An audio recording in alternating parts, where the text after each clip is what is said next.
Places of worship act Narasimha Rao सरकार 1991 में लाई, और places of worship act Narasimha Rao सरकार ने ला के ये सेक्शन 4 सब क्लॉज 2 में ये प्रोविजन डाला कि अगर किसी जगह कोई मंदिर है और उसकी रेस्टोरेशन के लिए, उसको वापस लेने के लिए कोई लड़ाई लड़ना चाहता है, तो उसके लिए वो कोर्ट नहीं जा सकता है। Right of judicial review, court जाने का अधिकार हमारा आपका छीन लिया गया, और एक कट ऑफ डेट डाल दी 15 अगस्त 1947 की, कि 15 अगस्त 1947 में जो जिस जगह की स्थिति रही है वो वैसे ही रहेगी, और उसको वापस बहाल करने के लिए कोई आदमी कोर्ट नहीं जा सकता है। तो सबसे पहला सवाल जो हम सारे सनातनियों को मिलकर पूछना चाहिए, 15 अगस्त 1947 की क्यों कट ऑफ डेट? अगर कट ऑफ डेट होनी है तो 1192 होनी चाहिए, जब पृथ्वीराज चौहान यहाँ के आखिरी हिंदू राजा थे। उसके बाद जितनी मंदिरें टूटी हैं उसको हम रेस्टोर करेंगे।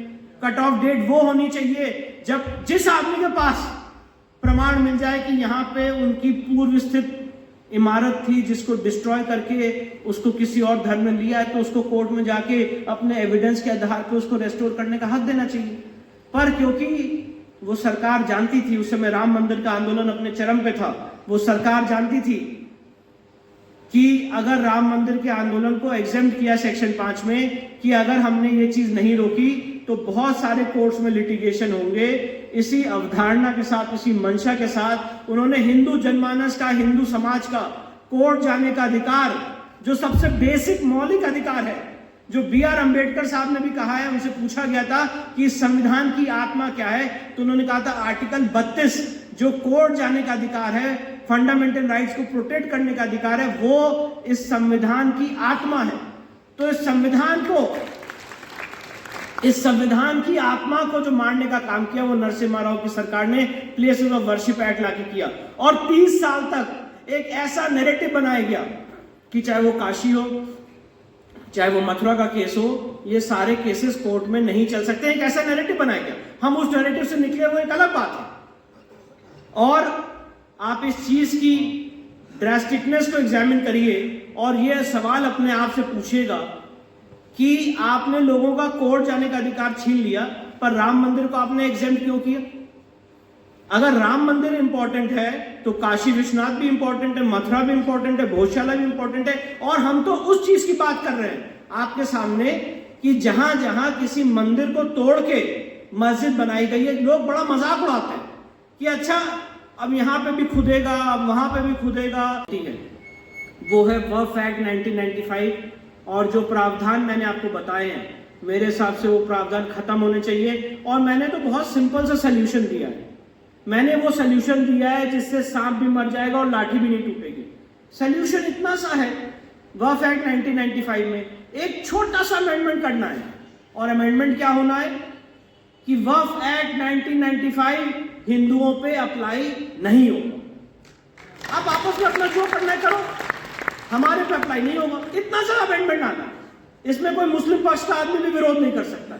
आप अपनी प्रॉपर्टी को मैनेज करने के लिए जो करना है करो, पर जहां नॉन मुस्लिम की प्रॉपर्टी आएगी वहां पे वक्फ एक्ट अप्लाई नहीं होगा। ये सारी गलती वहां से अराइज हुई है जहां पे आपने वक्फ एक्ट हम लोगों के ऊपर थोप दिया। तो ये एक मैंने आपके सामने समस्या रखी और उसका समाधान रखा। जो प्लेसेस ऑफ वर्शिप एक्ट है, दो स्थितियां बन सकती है, या तो प्लेसेस ऑफ वर्शिप एक्ट 1991 पूर्णतः समाप्त किया जाए, वो हमारे लिए सबसे आइडियल सिचुएशन है कि places of worship act repeal कर दिया जाए। अच्छा, मैं एक बात पूछना चाहता हूं, अगर आज प्लेसेस ऑफ वर्शिप एक्ट को रिपील कर दिया जाएगा तो क्या होगा? भाई, जिस आदमी के पास एविडेंस होगा वो अपनी बात लेके एविडेंस के आधार पे कोर्ट जाएगा और कोर्ट निर्णय लेगा।